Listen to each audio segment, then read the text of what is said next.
In this lecture, I will talk about the pyramids of biomass. In the last lecture, I had talked about the pyramids of number, and in this lecture, I will talk about the pyramids of biomass. So before starting with the lecture and see how the pyramids look, whether it is upright or whether it is inverted, we should know what is biomass actually. So biomass is the amount of living material present in an organism.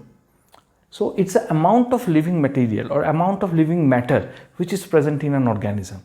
So it can be fresh weight or the dry weight of that organisms. Generally we take it as weight or take it as mass.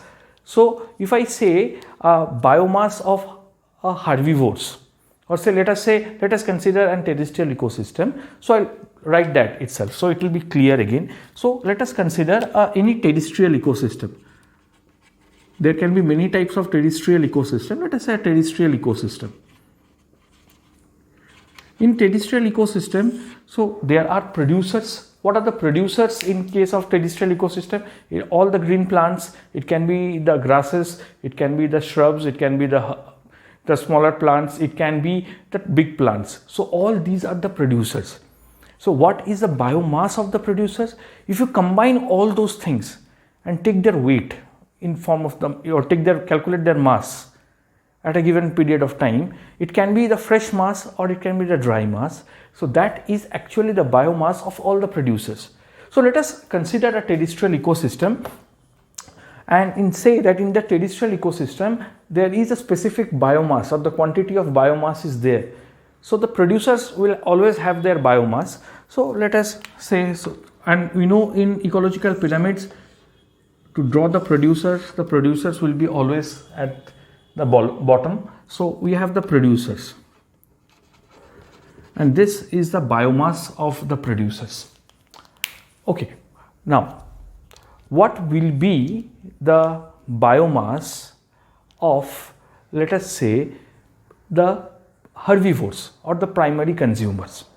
So if you consider which the weight or the mass will be greater, whether in terrestrial ecosystem the mass of the producers will be more, or the mass combining all the different mass of the primary consumers will be more. So if you calculate, suppose you have calculated, you did a long big experiment, so you have calculated, you have taken the biomass, you have measured the weight of biomass of all the producers at a given time, at a given area. If you take an area, in that area you have calculated all the given biomass. In that specific area there are some primary consumers, the herbivores. You have taken their weight also, you have measured their weight also. So what will be more? Obviously we will find the biomass in a terrestrial ecosystem, the biomass of the primary consumers will be less as compared to the producers. The producers, the biomass, the dry weight or the fresh weight, fresh mass will be more as compared to the primary consumers. So we have the primary consumers or the herbivores, primary consumer or the herbivores, the biomass will be less as compared to the producers. Now let us consider the carnivores. If you consider again, which biomass will be more, the carnivores or the herbivores? First let us think, which number of which animals are more? Number of which animals are more, herbivores or carnivores? Consider all the herbivores of a terrestrial ecosystem in a specific area at a certain amount of time. Obviously the number of the herbivores will be much more. If the number is more and they have specific number of weight, so obviously the total number of biomass of the herbivores will be more as compared to that of the carnivores. So what will be the tertiary level, or which will be this? Let us say these are the secondary consumers or the primary carnivores. Their combined biomass will be less as compared to the primary consumer, which are the herbivores. Now if in an ecosystem there are tertiary consumers, let us say some higher carnivores or the top carnivores or the apex carnivores, again their biomass will be less because they are a very small number. The number is less and they have a specific weight, and if you take that, so it will be less. So tertiary consumer, the biomass is less as compared to the secondary consumers. Now look at the shape. Which type of, now you can tell that which type of pyramids this is, whether this is upright pyramid or inverted pyramid. So obviously the base is larger, the apex is small. So this type of pyramids is an upright pyramid. Upright pyramid. So this, you can tell that this is an upright pyramid of biomass. Upright pyramid of biomass. So mostly in the terrestrial ecosystems, the pyramids of biomass are upright.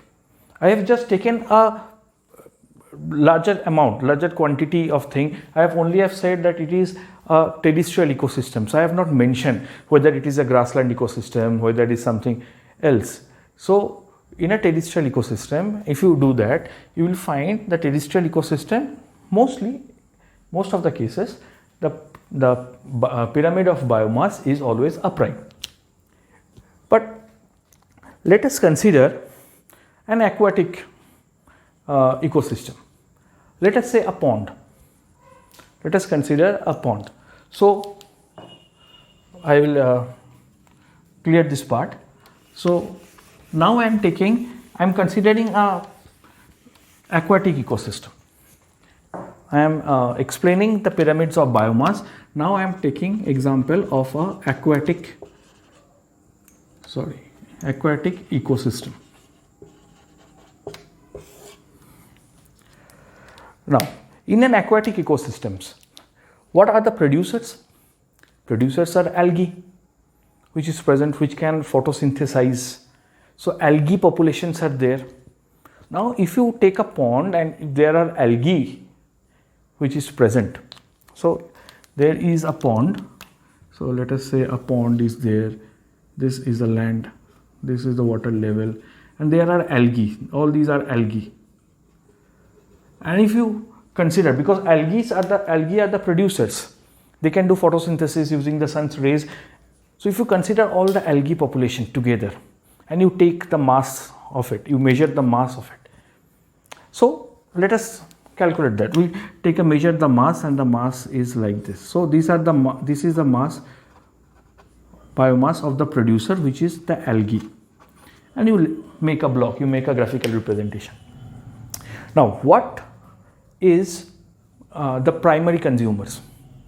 What is the primary consumers? Which organisms feed on the algae? So obviously in a pond there will be some zooplanktons, some rotifers, there can be some small fishes, they also feed on that algae, there can be other organisms.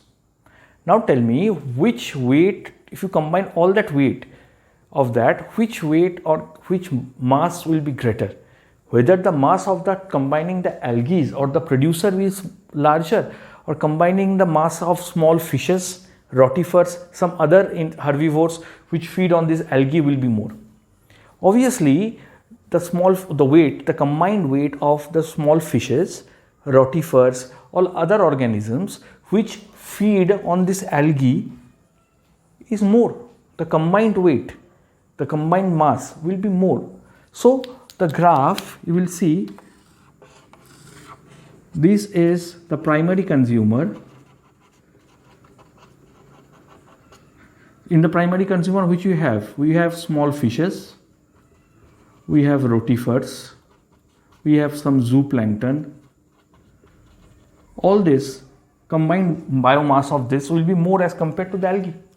Although algae, you can say it's the producer, but the biomass of the algae is less as compared to the primary consumer. Now let us say the secondary consumers. What are the secondary consumers? Secondary consumers can be big fishes, which feeds on this primary consumers. So what will be the total mass? In a pond there are many big fishes, and if you take the combined weight of all those big fishes, combined the weight of the living matter in that big fishes, which will be greater? Obviously the weight or the biomass of the secondary consumer will be larger. These are big fishes. will be compared to larger than the primary consumer. So now tell me, which type of pyramid is this? Whether this is an upright pyramid or an inverted pyramid. Now we see that the pyramid is in this shape. The shape of the pyramid is something like this. We have the producers, which the biomass of the producers is less as compared with the biomass of the primary consumers, while the biomass of the secondary consumers is more as compared to the primary consumer. So which type of pyramid is this? This is an inverted pyramid. So in aquatic ecosystems, we find inverted pyramids of biomass. Now, you can take other examples of ecosystems also, and you can also check that whether which type of pyramids will be present in those ecosystems. So I have given you an idea that in terrestrial ecosystem, in most of the cases, the pyramid of biomass is upright, while in aquatic ecosystems, in most of the cases, again, the pyramids of biomass is inverted. So pyramids of biomass can be upright as well as in inverted shape. So now you can compare this with the pyramid of numbers. So you will have an idea. So what we are actually doing by looking at these pyramids of biomass, we are seeing that at each trophic levels, the organisms which is present at these trophic levels, what are the trophic levels? Producer level, this is trophic level number 1.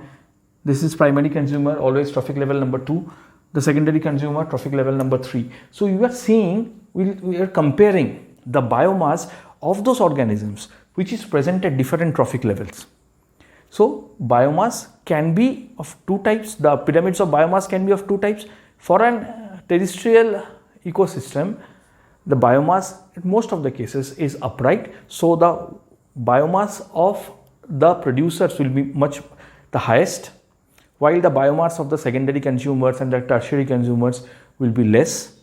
While in pond ecosystem, the biomass of the inverted is inverted in nature, where the biomass of the producers will be less as compared to the tertiary or the higher trophic levels. So that you can compare. Even this, you will have an idea that for biomasses, the pyramids of the ecological pyramids can be of two types, either upright or inverted. I hope this makes some sense and you have some idea about the ecological pyramids of biomass. In the next lecture, I will talk about the pyramids of energy, and in the last part, we'll talk about the advantages of ecological pyramids, the importance of ecological pyramids, as the limitations of ecological pyramids. Thank you.